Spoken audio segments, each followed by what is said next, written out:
যে স্থানে নামাজ পড়া যায় না সেই স্থানে যদি আমরা নামাজ পড়ি তাহলে কি আমাদের নামাজ হবে? জানতে হলে শুরু থেকে শেষ পর্যন্ত দেখুন এবং এর উপর আমল করুন। আসুন আমরা নেক নিয়ত করি, শুরু থেকে শেষ পর্যন্ত দেখব এবং এর উপর আমল করব ইনশাআল্লাহ। হাদিসে পাকে রয়েছে, কেউ যদি নেক নিয়ত করে ফেরেশতা তাৎক্ষণিক অর্ধেক সব লিখে দেয়। তাই নেক নিয়ত করতে ভাই টাকা লাগে না। সম্মানিত ভিউয়ার্স, যদি নতুন হয়ে থাকেন অবশ্যই সাবস্ক্রাইব করে দিন, শেয়ার লাইক করলে আপনারই উপকার হবে, নিশ্চিত থাকুন। আলহামদুলিল্লাহ। 7 স্থানে সালাত আদায় করা নিষেধ। 7 স্থানে নামাজ পড়া নিষেধ। নাম্বার 1 গোরস্থানে, নাম্বার 2 রাস্তায়, নাম্বার 3 উট বাঁধার জায়গায়, নাম্বার 3 জবাই করার জায়গায়, নাম্বার 4 জবাই করার জায়গায়, নাম্বার 5 ময়লা ফেলার জায়গায়, নাম্বার 6 গোসলখানায়, নাম্বার 7 কাবার ছাদে। হাদিস তিরমিজি ও ইবনু মাজাহ।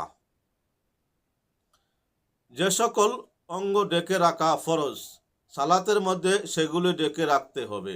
পুরুষের জন্য নাভির নিচ থেকে হাঁটুর নিচ পর্যন্ত ডেকে রাখা ফরজ। নাভি গুপ্ত স্থানের অন্তর্ভুক্ত নয়, কিন্তু হাঁটু গুপ্ত স্থানের অন্তর্ভুক্ত। বাদির সতর পুরুষের ন্যায় কেবল পেট, পিঠ ও বুক গুপ্ত স্থানের মধ্যে গণ্য হবে। আর মহিলার জন্য মুখমণ্ডল, 2 হাতের কবজি এবং 2 পায়ের টাকনুগিরা ছাড়া সমস্ত শরীর ঢেকে রাখা ফরজ।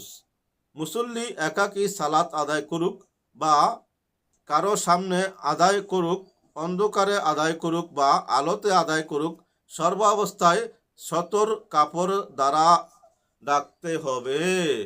সম্মানিত দিনী ভাই বোনেরা, ডিজিটাল যুগে আমরা দেখি নামাজ আমরা ঠিকই পড়ি, নামাজের নিয়ম অনেকে জানি না। যেমন ফরজ আমাদের পুরুষের জন্য নাভি থেকে হাঁটু পর্যন্ত ঘুরে রাখা ফরজ। ডিজিটাল জগতে আমরা দেখি বেশিরভাগ ছেলেরা প্যান্ট পিনদে নাভির নিচে এবং টাকনুগিরার নিচে, যেখানে পিন্দা হারাম, নামাজ হবে না এবং তার গুনাহ হতে থাকবে কবিরা গুনাহ। এর থেকে বাঁচতে হলে তওবা করতে হবে এবং এই নিয়ম ছাড়তে হবে। টাকনুগিরার নিচে যে ব্যক্তি কাপড় পরিধান করলো ওই অংশটুকু তার জাহান্নামে যাইবে নিশ্চিত, হাদিসে বলা আছে। আসুন আমরা আল্লাহর হুকুম ফরজ আমলগুলো সঠিকভাবে করি এবং আল্লাহর কাছে সাহায্য চাই। জীবনে যত গুনাহ করেছি সকল গুনাহ থেকে যেন আল্লাহ তাআলা মাফ করে দেয়।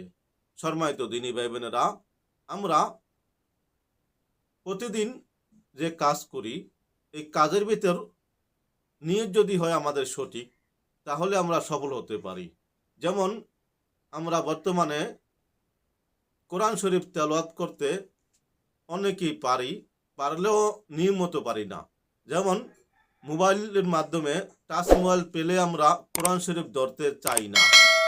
এটা শুধু আমি নয়, বড় বড় ওলিমা সাহেবগণ দেখেছি ব্যস্ততার কারণে তাৎক্ষণিক মোবাইল খুলে কিছুক্ষণ তেলাওয়াত করে নেয়, মনে করে হক আদায় হয়ে গেছে। না, পবিত্র কালামুল্লাহ শরীফের একটি হক রয়েছে, তাকে প্রতিদিন একটু হলেও ধরতে হবে। আমার মুর্শিদ কেবলা বলেছেন অন্তত 3টি আয়াত দৈনিক দেখে দেখে তেলাওয়াত করা, অর্থাৎ কোরআন শরীফ ধরে তেলাওয়াত করা, তাহলে কোরআনের হক আদায় হয়ে যাবে। আসুন আমরা কোরআনে পাকের হক আদায় করি, নিজের ভালো নিজে করি। সম্মানিত ভিউয়ার্স, হাদিসে পাকে রয়েছে, হে নবী আদম, প্রত্যেকবার মসজিদে তথা সালাতে উপস্থিত হওয়ার সময় তোমাদের পোশাক পরে নিবে। সূরা আরাফ আয়াত 31। এতে করে বোঝানো হয়েছে প্রতিবার পোশাক পরিবর্তন করবে।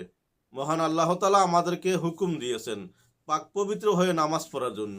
আজ বেহাল দশা, নামাজে গেলে দেখি অনেক লোক গামছা গাও দিয়ে নামাজ পড়তে চলে আসে। আল্লাহ তাআলা তাদের থেকে আমাদের হেফাজত করুক। নতুন জামা পরিধান করে নামাজ পড়া উত্তম। নতুন না হোক, পুরান, তাও যদি পবিত্র হয় তাও চলবে। আসুন আমরা সঠিকভাবে নামাজ পড়ি, নিজের ভালো নিজে করি। উপকার মনে হলে অবশ্যই সাবস্ক্রাইব করি, শেয়ার ও লাইক করে পাশে থাকি। আসসালামু আলাইকুম ওয়া রাহমাতুল্লাহি ওয়া বারাকাতুহু।